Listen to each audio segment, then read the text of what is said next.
Hi folks, Dr. Bob. Chemical food dyes have at long last been banned by Robert Kennedy Jr.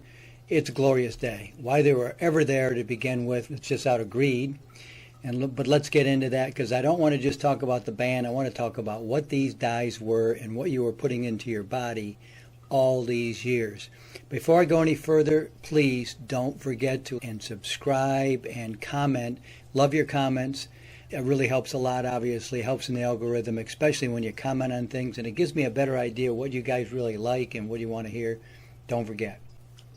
Chemical food dyes go back to the beginning of the 20th century. They came onto the scene around really 1908, maybe a little later. And at one point, there were over 80 of these chemical dyes on the market, and they were totally unregulated by anyone or anything.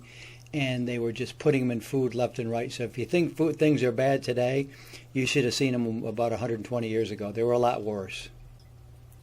Without getting into too much detail, it was actually hard to find where some of these dyes come from. And I don't know how many exactly are on the market right now and have been banned and are being used. That's really hard to find out. You get all sorts of answers. There's 20, there's 50, who knows? But red dye number 40.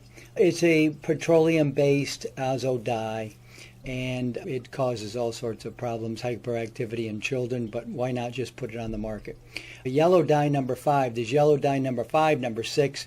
That's one of the ones that's been around there for the longest time. It's derived from coal tar, because why not? It's a petroleum-based derived benzene. Benzene is a carcinogen, we know that for sure. Yellow number 6. And that's a petroleum-based azo dye, very similar to number 5, suspected in causing all sorts of allergies in people. Green dye number 3, introduced around 1938-39, a triphenyl methane dye produced from petroleum derivatives. Doesn't that sound delicious? Red dye number 3, it's an iodated xanthan dye, and it gives you that really bright red color. Again, these are all from chemicals introduced around 1907 into the food supply, and it has been linked to thyroid tumors, so that's great. And the list goes on and on, but let's just go over some of the dangers of these dyes. I won't go into them again. It's hard to determine how many are out there, but they've all been banned. Thank you, Robert Kennedy Jr. You want these nice colored ice cream and Superman blue, and you want chemicals like in your food like Cheerios. This is what they put in it, and that's going to stop right now. People are going to start using things like turmeric, spirulina, beet powder, lycopene. These are all natural chemicals, foods. They come right out of foods, and so they're linked to no diseases whatsoever. But red dye number 3 has been linked to thyroid tumors. Yellow dye number 5 is hyperactivity, allergies, and migraines. You wonder why people get these diseases and these migraines, and you never can figure it out, because they eat garbage all the time. Yellow number 6, adrenal tumors, hyperactivity, allergic reactions.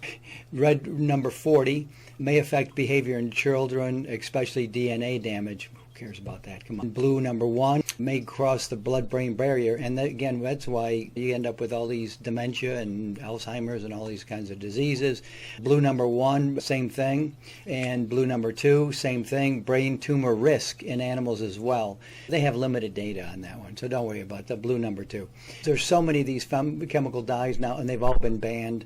I've seen them ban other things, like try to ban trans fats in foods, and then they had to label it, and it really never happened. If you look out there, partially hydrogenated oil is what you're looking for, but they still put it in the food, and it was supposed to be all out of the food back in 2006, and it never really happened. It's a great day because there's so many natural colors that can be used in our foods. People just don't want to spend the money for natural dyes. Like for instance, beta carotene, that's a greenish color, that's a great example. Lycopene, that's another one. Astaxanthin, probably that's the king of carotenoids, the most powerful carotenoid on the market. And we're going to be fermenting all these. I've mentioned that in previous videos. But fermented astaxanthin, fermented zeaxanthin, fermented lycopene, fermented beta carotene, and these are the actual chemicals that we're fermenting and getting them. Fermentation is an amazing industry that's coming on strong. We're going to be getting resveratrol. It's a totally different process, but it's been fermented. So these are out there. You're going to be able to get these in your food, and it'll be, I don't know how much more expensive, and that's the thing. The chemical dyes are so cheap. They just put them in the food. They don't care. It's big business.